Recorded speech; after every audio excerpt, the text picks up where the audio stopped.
My name is Elaine Whitaker, and the night my marriage finally broke wasn't loud. There were no slammed doors, no shattered dishes, no dramatic fights like you see in movies. Just one sentence. Just one tone of voice. Just one moment where a man I had loved for 30 years looked at me like I was something that needed to be stored away with the winter coats and the broken treadmill. He stood in the kitchen back straight drinking his evening bourbon like it was holy medicine. The marble countertop gleamed under the pendant lights we picked out together. Though now I realize I had been the only one who cared about how a room felt. He cared about how it looked. How he looked. And he said it like it was nothing, like he was asking me to pass the salt. You'll be sleeping in the storage room. That's where you belong. No hesitation, no guilt, no shame. Just the certainty of a man who believed his words were law. I remember standing there holding a pot holder, the oven still warm behind me from the dinner. I made roasted chicken rosemary potatoes, green beans the way he likes them. The house smelled like a photograph of American comfort. And yet everything about that moment felt cold. I didn't argue, I didn't raise my voice, I didn't ask him why. Because I already knew. For the past year, I could feel him slipping, maybe rising into a world where I didn't fit. Where wives were accessories. Where charity auctions and company galas mattered more than quiet dinners and conversations about nothing. He had become CEO of Whitaker Logistics, the company we built together out of borrowed dollars and stubborn belief. And with every award, every networking trip, every new smile from some sleek young woman in a navy pencil skirt, I faded further into the background of his life. But that night wasn't about another woman. It was about who he thought he was, and who he believed I was not. He walked past me like I was a shadow. His shoes clicked on the hardwood we refinished during our second remodel. He didn't look back. Why would he? He thought the conversation was over. But something strange happened inside me. Something quiet. Something still. Something final. I didn't cry. I didn't break. The hurt was there, yes, but beneath it there was a stillness.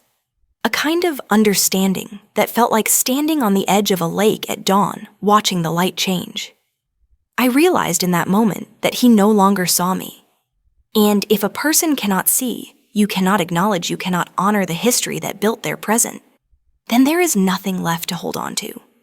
I walked to our bedroom, his bedroom, I suppose, and I looked around. The bed was made.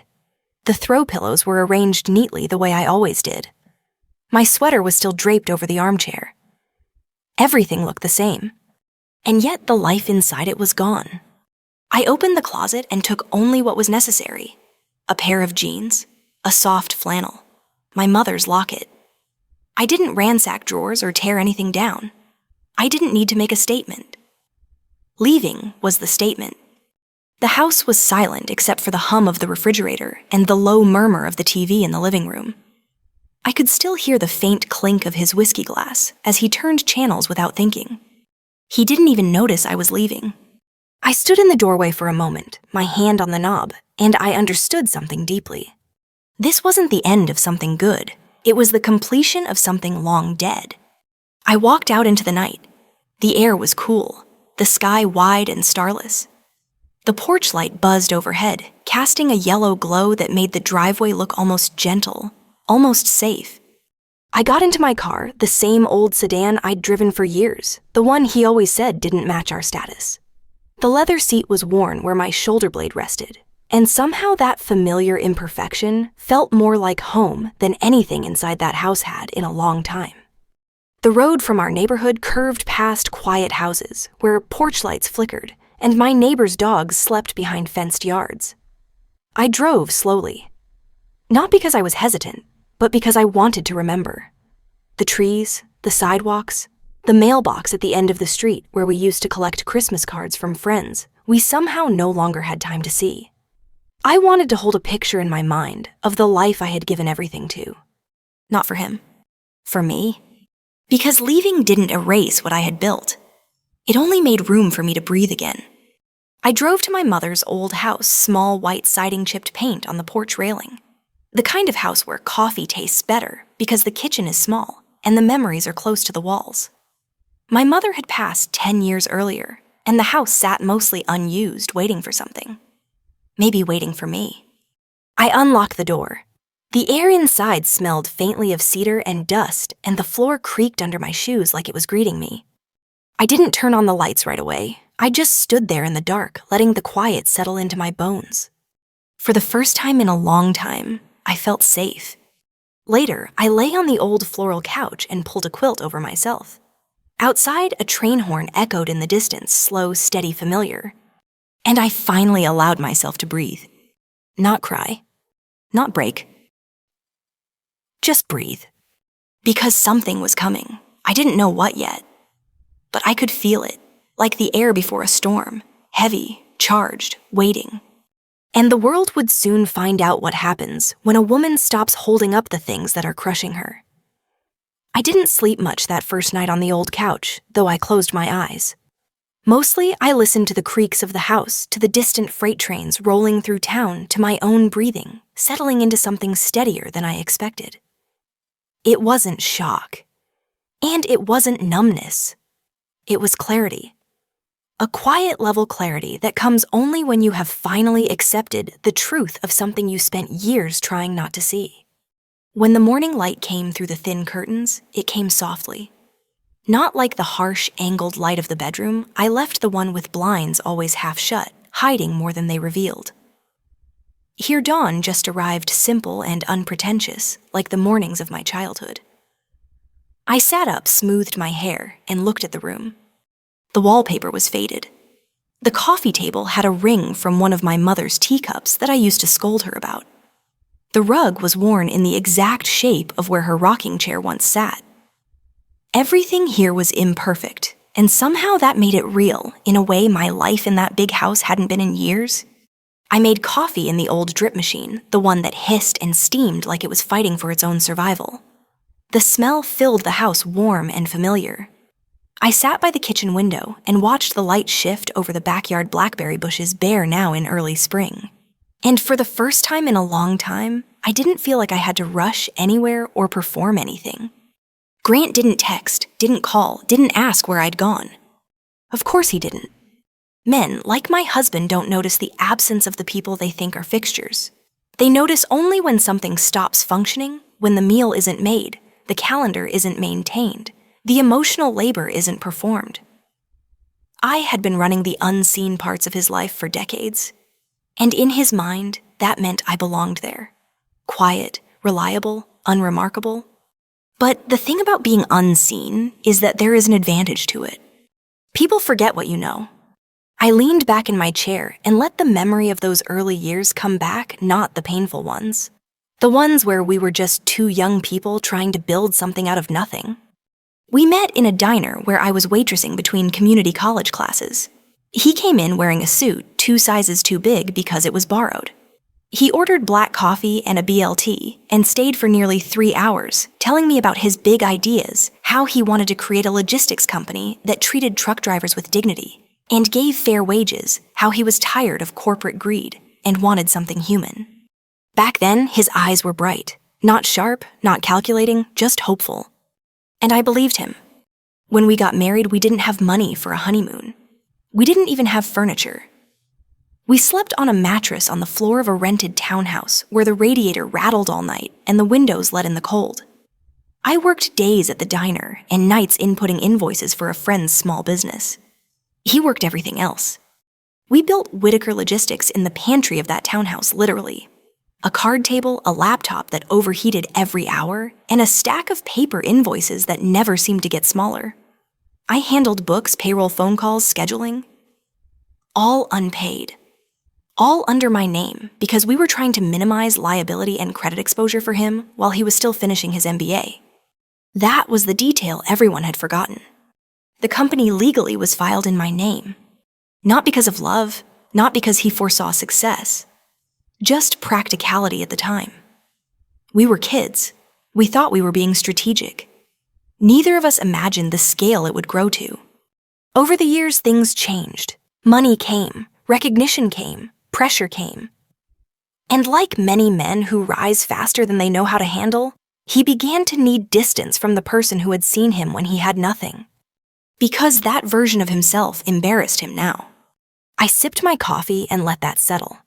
It didn't hurt in the way heartbreak hurts. It hurt in the way history does when you see the line step by step that led somewhere you never intended to go. Around 10 that morning, I drove into town. The streets here are slow. People wave even if they don't know you personally, because chances are they know your cousin or your high school friend. I went to the small law office on Maple Street brick building, dark green shutters, a flagpole out front. The receptionist, Mrs. Dale, recognized me immediately. She always had. She'd been my mother's neighbor for 20 years. "Morning, Elaine," she said. Voice warm, but eyes searching. "Everything all right?" I smiled, a real one, not tight, not strained. "Yes, I think it will be." She nodded once. She understood more than her words let on. I sat down across from Robert Callahan, the attorney who had known my family since I was a girl. He didn't treat me like a client. He treated me like a person with a story he already knew pieces of. He poured me a glass of water, took off his glasses, and said quietly, "Tell me what happened." And I did. Not the emotional embellishment, not the long history, just the facts, the sentence, the leaving, the clarity. He didn't react with shock or pity or advice. He just nodded slowly and said, "Do you remember how the company paperwork was structured?" I told him I did. And his face softened with something like sadness, but also respect. "Then you don't have to fight him," he said. "You just have to stop protecting him." We spent the next hour going through paperwork I hadn't thought about in years. Stock certificates, original incorporation documents, ownership percentages, voting rights. The kind of things married couples never imagine will matter. But they mattered now. When I left the office, the wind was strong enough to push my hair back, and the sky was wide and clean. I stood on the sidewalk next to my car and breathed it in. There was no triumphant music, no swelling emotion, just certainty. I was no longer holding up a world that was crushing me. I wasn't planning revenge. I was reclaiming what I had built. I didn't go back to my mother's house right away after leaving the law office. I drove instead to the old diner on Route 12, the one with the faded red awning and the neon sign that flickered open even when it was closed. The place where I had once worn a name tag and carried trays and listened to strangers spill their lives like stories they didn't know how to end. The bell on the door still jingled when I walked in, though it was quieter now. Half the booths were empty. The same mural of the Ohio River stretched over one wall, chipped in places from years of sun. And the smell coffee bacon grease dish soap was the same as the day I first saw Grant.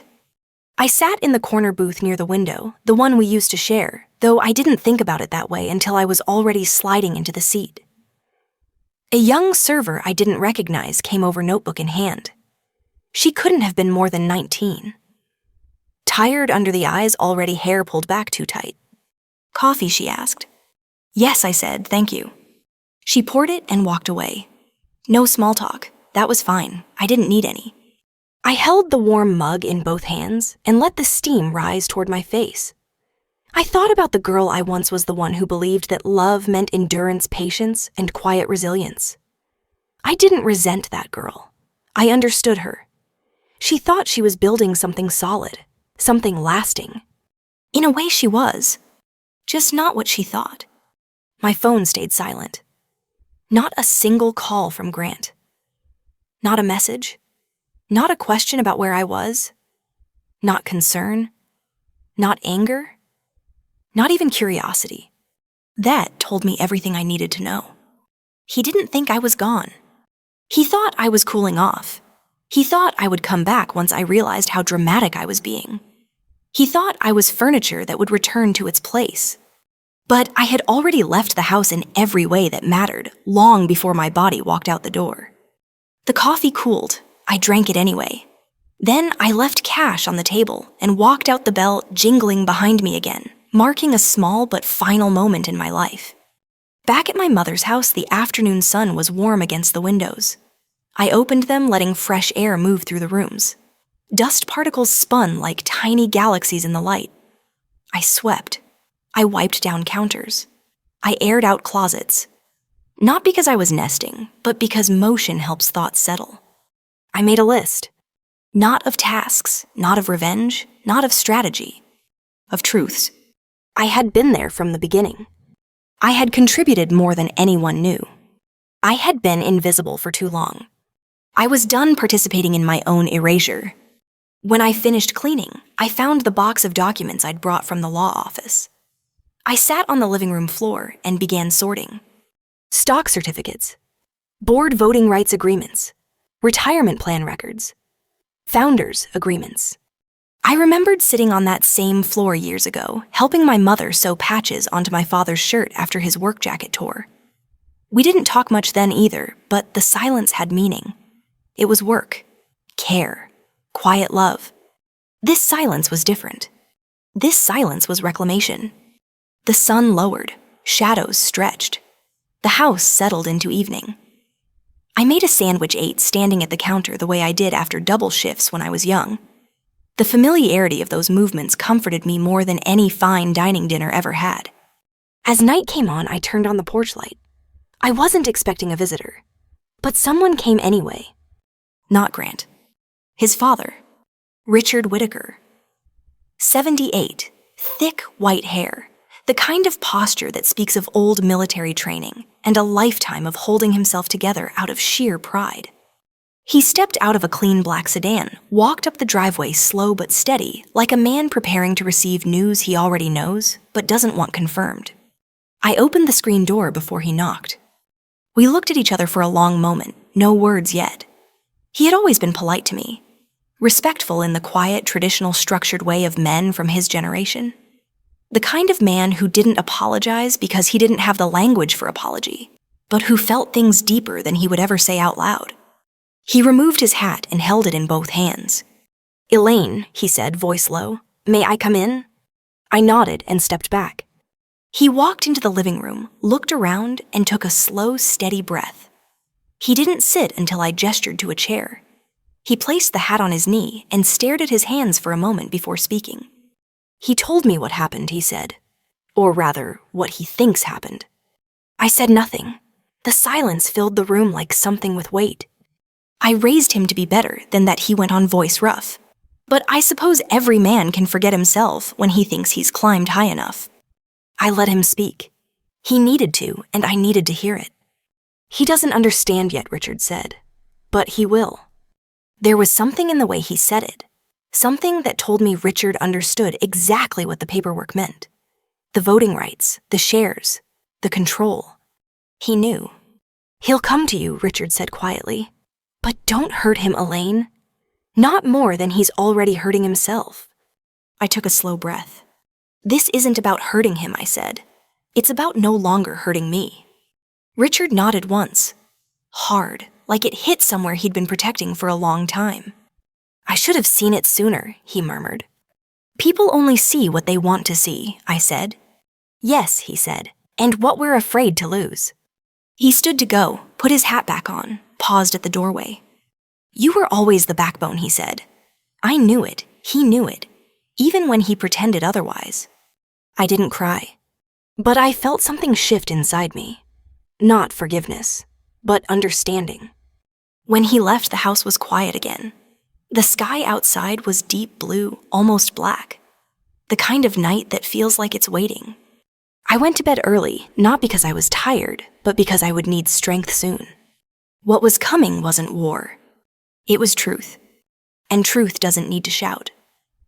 The next morning came quietly, the way most turning points in life do, not with thunder, not with sirens, but with the simple sound of a phone vibrating on a kitchen table.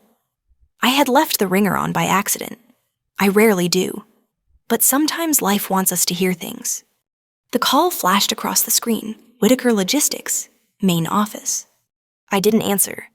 A few seconds later, it rang again. Unknown, but I recognized the number. One of the board members. The kind who only ever remembered my name when it was written under a check. Then another call, then another. It wasn't chaos yet, but it was the beginning of it. I poured myself coffee leaning against the counter the way I used to after double shifts at the diner.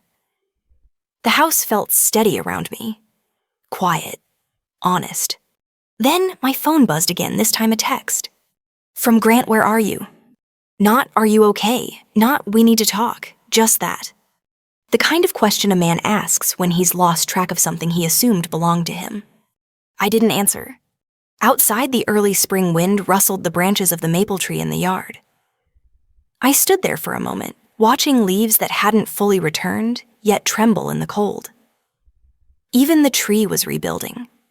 Slowly, quietly. Around mid-morning, a car pulled into the driveway this time, a silver Tesla I recognized immediately.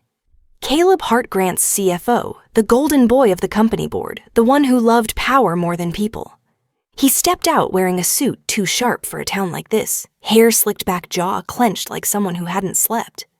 He knocked loudly, impatiently, the kind of knock that assumes a door will be opened for him. I didn't open it. He knocked again, harder. Finally, I walked to the doorway, not to let him in, but to stand where he could see I was choosing not to. When I pulled the curtain back, our eyes met through the glass. His face shifted first relief, then irritation, then something like calculation. He mouthed the words, "We need to talk." I didn't open the door, I just shook my head. His jaw tightened. He knocked again, trying to mask desperation with authority. "Elaine," he called through the door, "you need to come back and fix this. Fix this." The words should have stung, they didn't. I spoke through the glass voice level unshaken. "I don't fix things for you anymore." His expression flickered. A crack, just a small one. But it was enough. He left, not gracefully. I watched the car back down the driveway too fast, gravel kicking up behind it. By noon, the calls weren't from Caleb or the board anymore. They were from the bank. First, the general line, then the vice president of commercial accounts, then the regional director. I still didn't answer. I sat at the kitchen table with my hands wrapped around the warm mug. The sun moved across the floor. Shadows shifted. Time passed easily, the way it always does when you're not fighting it. Then finally, his father called. Not to demand, not to reason.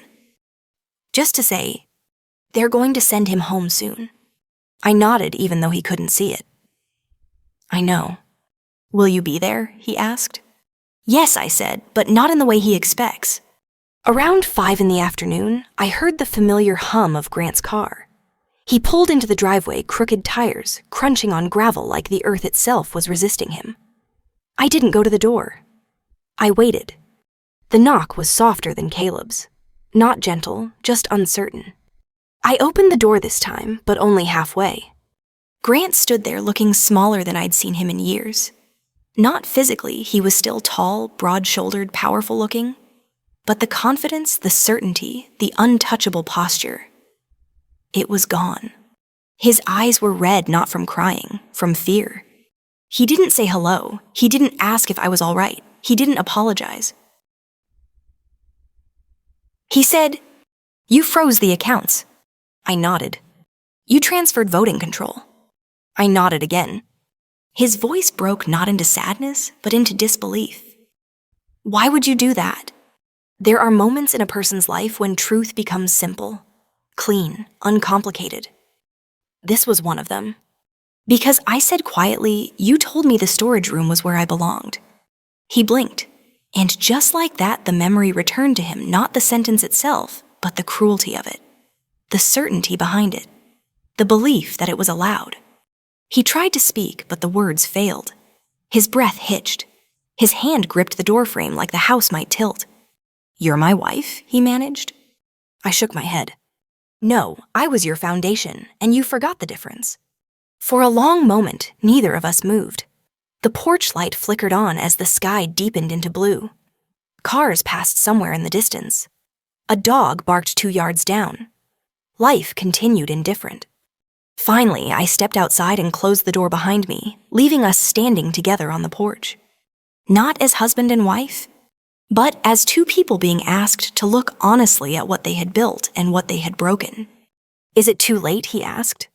His voice wasn't angry now, wasn't controlling, wasn't defensive. It was just small.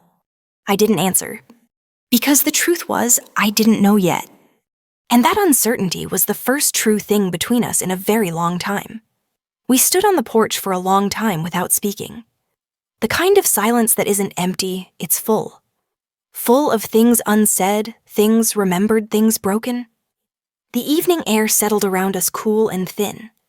A few early spring crickets chirped somewhere in the weeds near the fence. Life doesn't stop for heartbreak. It just keeps going. Grant shifted his weight, but he didn't move closer. That was new. He had always been a man of presence, filling rooms, crowding air, assuming space belonged to him. But now, something in him hesitated.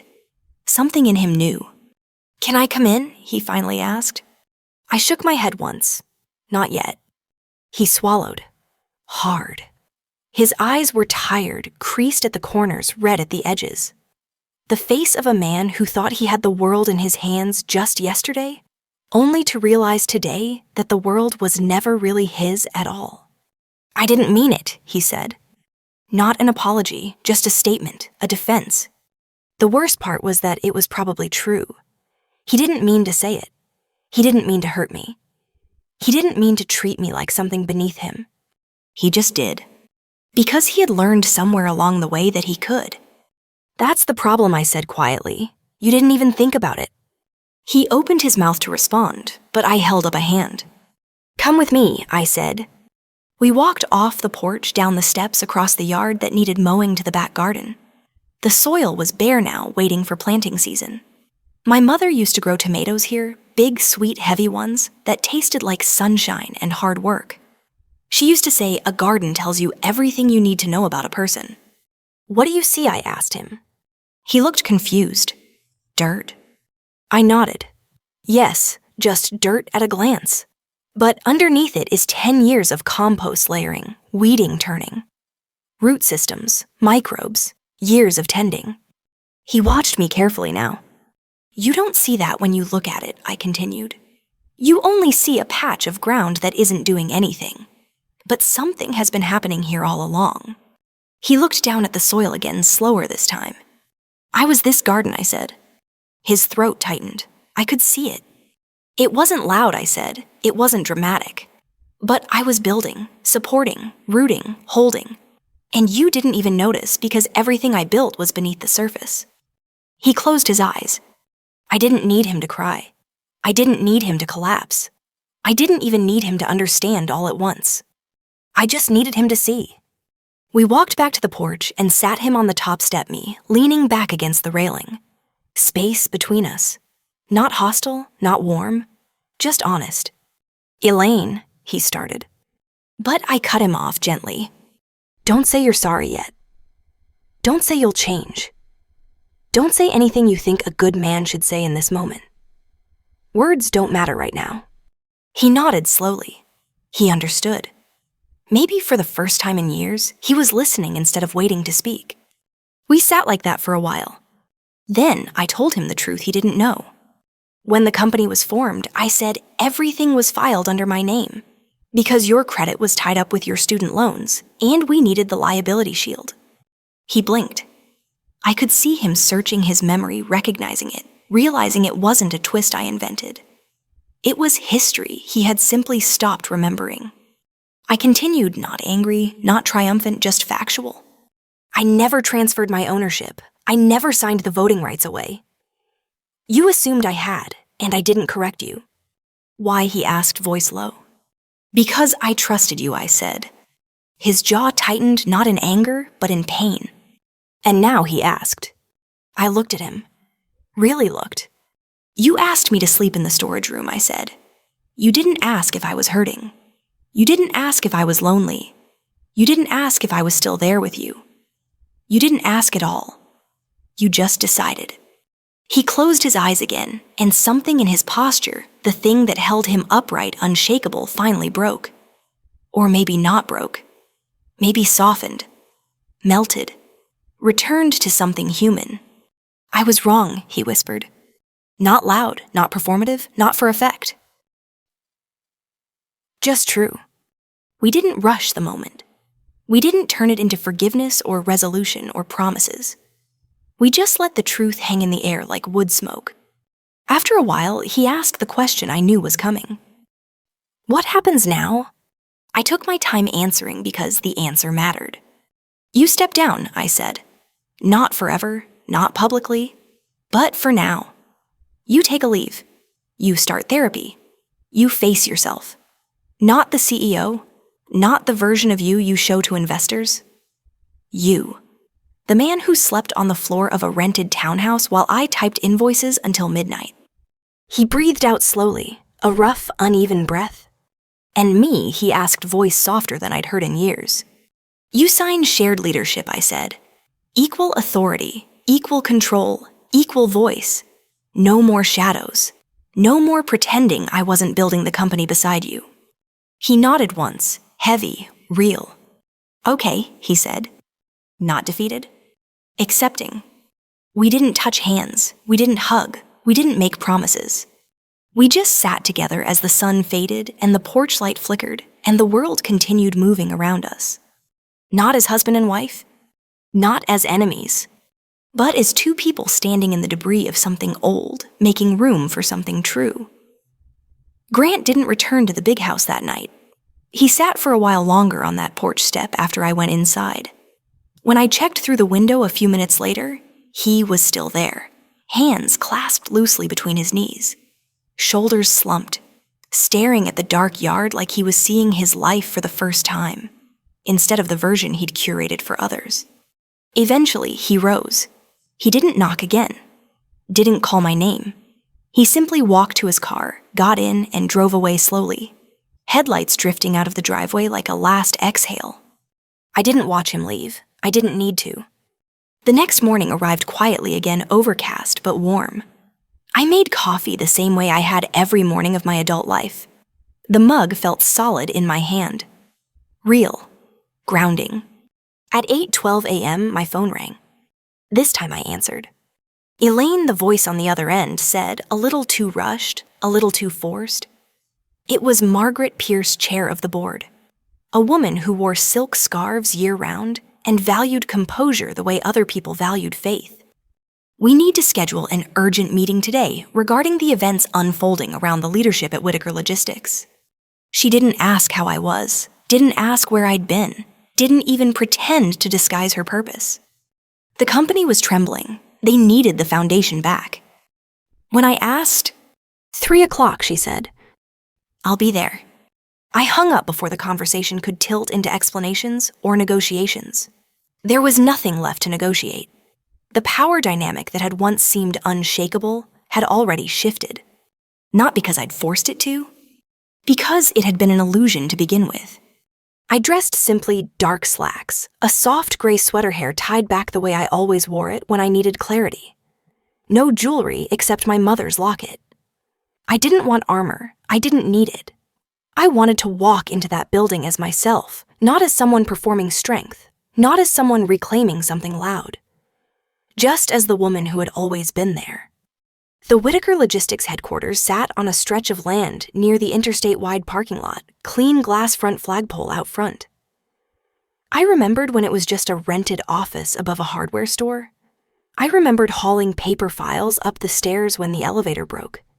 I remembered every face from the early days, their families, their celebrations, their grief. The lobby receptionist looked startled when she saw me, but not uncomfortable.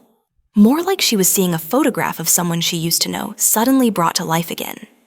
Mrs. Whitaker, she said softly, it's good to see you. Thank you, Anna, I said. I remembered her mother's surgery 2 years ago. I remembered the casserole I brought for her when her son was sick. I remembered everyone. That was always the difference. Upstairs, the boardroom felt colder than I remembered. Frosted glass, long polished table, men and women in stiff jackets with stiff eyes, people who had convinced themselves that the company began at the moment they joined it. They all stood when I entered. Not out of respect, out of uncertainty. I took my seat at the table, not the head. I didn't need the symbolism. Truth was already sitting there whether they acknowledged it or not. Grant was already there. He looked tired, but not defeated. Just stripped of a layer of arrogance that had once shielded him from himself. He didn't avoid my gaze. That mattered. Margaret cleared her throat. We need clarity on the ownership structure, she began. There is no confusion, I said, my voice calm and steady. I hold 67% of the voting shares. That has been true since year 3 of the company's founding. The board approved the original structuring to protect assets during early capital uncertainty. The silence following that statement wasn't shock. It was memory. Every single person in that room had been there long enough to know. They had simply allowed themselves to forget. Grant didn't interrupt. He didn't explain. He didn't spin. He just listened. Then he surprised everyone, including me. He stood, not to defend himself, not to bargain, but to speak truth. My wife built this company with me, he said. His voice wasn't loud, but it carried. While I networked and strategized, she handled payroll vendor negotiations, tax filings operations. She kept the company alive during years we weren't sure we could make rent. I let the world forget that. And I let myself forget it too. A few board members exchanged looks, uncomfortable ones. I'm stepping back, he continued. Effective immediately. Medical leave. Personal leave. Accountability leave. Call it what you need to call it. Elaine will be assuming co-executive leadership authority. The shock in the room was not that he said it. It was how. With sincerity. With humility. With acceptance. Margaret cleared her throat again. This is highly irregular. So was treating the company's backbone like she was furniture, Grant said. No one spoke. I didn't need vindication. I didn't need praise. I didn't need power. I just needed balance. And this was balance. The meeting ended with formalities and paperwork and schedules, but none of that was the core of the moment. The core was this: a man who had forgotten who he was remembered. A woman who had been erased stepped back into view, not by force, but by truth. A company built on partnership returned to it. When we walked out into the parking lot afterward, the wind had picked up. Clouds moved fast overhead. The air smelled like rain. Grant stood beside me, not touching, not assuming, just present. I'm not asking for your forgiveness today, he said quietly. I know, I answered. But I hope, he went on, voice rough, that there is still some part of our story left to rebuild. I didn't promise him anything. I didn't take his hand. I didn't close the distance. But I didn't walk away either. Rebuilding, I said, only works when both people are willing to dig. He nodded. Then I'll bring a shovel. There was no dramatic music, no tearful embrace, no sudden romantic swell. Just two people standing in a parking lot acknowledging the ruins and the possibility. Not reconciliation. Not yet. But the beginning of honest ground. Life did not change all at once after that meeting. There were no instant transformations, no movie scene embraces in the rain, no sudden rediscoveries of the love we once had. Real healing, real rebuilding moves slowly. It asks for patience, honesty, humility, and a willingness to look at ourselves without flinching. And that is something most people never truly learn, even by the time they're old enough to know better. Grant moved out of the big house. Not into some sleek condo downtown, not into a hotel suite, not into a place he could hide. He rented a small apartment near the river. A 1-bedroom with old carpet and a kitchen that smelled faintly of someone else's cooking. He told me it felt honest. I believed him. We spoke occasionally in those first weeks, mostly about work. He took his leave from the company, seriously attending therapy 3 times a week, meeting with a counselor trained in treating men who struggle with identity after success. His father joined him for a few sessions. That surprised me, but maybe it shouldn't have. Fathers, especially fathers of sons, often leave more silence than guidance, more expectation than example. Sometimes the work of healing a marriage begins a generation before. I took my role at the company slowly too. I didn't walk in trying to rewrite everything or prove anything. I simply listened to employees, to managers, to the ones loading trucks at dawn, to the women in accounting who had been balancing numbers for years without being seen. I walked the warehouse floors. I sat in the lunchroom. I remembered names. I asked questions. People didn't need a savior. They needed someone who remembered they were human. One afternoon, maybe a month into the new leadership structure, I walked through the back loading dock and saw a man I recognized, Tom Bennett, one of our drivers from the early days. He'd put in 20 years with the company, and I remembered when his wife was sick and we delivered meals to his porch because he refused to leave her side. He looked at me with weary eyes and said quietly, "Feels different around here." "Better?" I asked. He didn't smile, but something like relief passed over his face. "Real," he said. I knew exactly what he meant. Grant and I met every Friday afternoon at a coffee shop halfway between my mother's house and his apartment. Neutral ground, a small place with mismatched tables and local art hung at odd heights. We sat at a corner table by the window, always the same one. The barista learned our names and our order, but never asked questions. Some spaces know when to hold silence. At first, we talked about work, logistics forecasts, contract negotiations, hiring decisions. Then slowly, we talked about us. Not the polished version, not the defended version. The real version. "I don't know when I started thinking success meant having more instead of being more," he said once, stirring his coffee slowly. But I did. I nodded. There was nothing to forgive in that moment, only truth to acknowledge. "Another Friday," he said. "I thought needing you made me weak." That one hurt, but I didn't flinch. "And now?" I asked.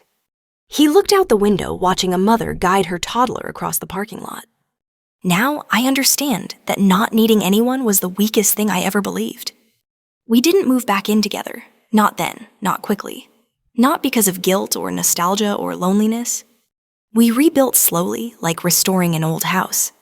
Not by repainting over the damage, but by peeling the walls back to the studs and understanding what caused the cracks in the first place. We spent Sundays walking the river trail. No expectations, no pressure. Just two people learning the shape of one another again. For the first time in decades, he did the asking. "How are you? What do you want? What hurts? What brings you peace?" And for the first time in decades, I answered. Not the polished answer, the real one. One warm June evening, I invited him to the garden behind my mother's house. The tomatoes were growing now, small green fruit hanging heavy from thick vines. The air smelled of earth and cut grass. We stood together under the fading sunlight. "You remember when you asked me what happens now?" I said. He nodded. "This," I said. "This is what happens now. Slow work, hands in the soil, nothing blooming before it's ready." He took a long breath and looked at the garden like he was seeing it differently. "I can do slow," he said. I believed him. Not because he said it, but because he had been living it. A year passed. The company stabilized. Employees felt seen. The culture shifted. Not overnight, but steadily. Gently. The way real change always does. Grant returned to work, not as the man who commanded, but as the man who listened. The one I remembered from that diner booth decades ago. The one with big dreams and a soft heart he had tried too hard to hide. And our marriage. It didn't go back to what it was. It went forward. Different, better, truer. We moved back into the big house together, but only after we repainted, rearranged, replanted. After we made space for the life we were choosing now, not the one we had inherited by routine. Sometimes love ends loudly. Sometimes love ends quietly. But sometimes, if both people are willing to face themselves, honestly, love does not end. It simply grows again, stronger at the roots. And if you're listening to this, maybe you're somewhere inside your own quiet breaking point. Maybe someone has made you feel small, invisible, unseen. Maybe you've spent years tending to a garden no one acknowledged. This is my reminder to you. You are not lost. You are not late. You have not missed your chance. Sometimes the moment you think you're being broken, you are actually being revealed. If this story stayed with you, share it. Not for me, for the person who needs to hear it next. The end.